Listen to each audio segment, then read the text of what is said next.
Hello friends, నమస్తే. ముఖేష్ అంబానీ కొడుకు అనంత్ అంబానీ మరియు రాధిక మర్చెంట్ వివాహం చాలా అంగరంగ వైభవంగా గ్రాండ్గా జరిగిన విషయం తెలిసిందే. ఆ వివాహ వేడుకకు పలువురు సెలబ్రిటీలు కూడా హాజరయ్యారు.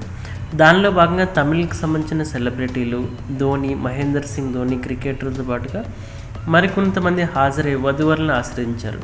వీళ్ళంతా కూడా స్పెషల్ అట్రాక్షన్ నిలిచారు. ముఖ్యంగా రామ్ చరణ్ దంపతులు, ఉపాసన కొణిదెల, తర్వాత జ్యోతిక సూర్య మరియు అట్లీ దంపతులతో పాటుగా ఇటు కొత్తగా పెళ్లి చేసుకున్న నయనతార మరియు విఘ్నేష్ దంపతులు, అదేవిధంగా మన స్టైలిష్ స్టార్ రజనీకాంత్ కూడా తన స్టైల్తో నిలబడిన ఫోటోలు కూడా తీసుకున్నారు. ఏఆర్ రెహమాన్ భార్యతో కలిసి అటెండ్ అయ్యారు.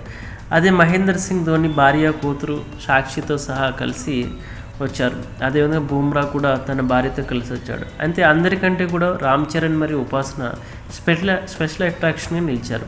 ఆ విధంగా సల్మాన్ ఖాన్ తన భార్యతో కలిసి వచ్చాడు. ఈ విధంగా సెలబ్రిటీలకు సంబంధించిన ఫొటోస్ అయితే సోషల్ మీడియాలో బాగా వైరల్ అవుతున్నాయి. ఫ్యాన్స్ కూడా వాటిని షేర్ చేసుకుంటూ తమ అభిమానాన్ని చాటుకుంటున్నారు. అందులో కొన్ని సెలబ్రిటీలకు సంబంధించిన ఫొటోస్ ఈ వీడియోలో చూసేద్దాం. ఈ వీడియో నచ్చితే లైక్ చేయండి, షేర్ చేయండి, ఛానల్ని సబ్స్క్రైబ్ చేయండి. హలో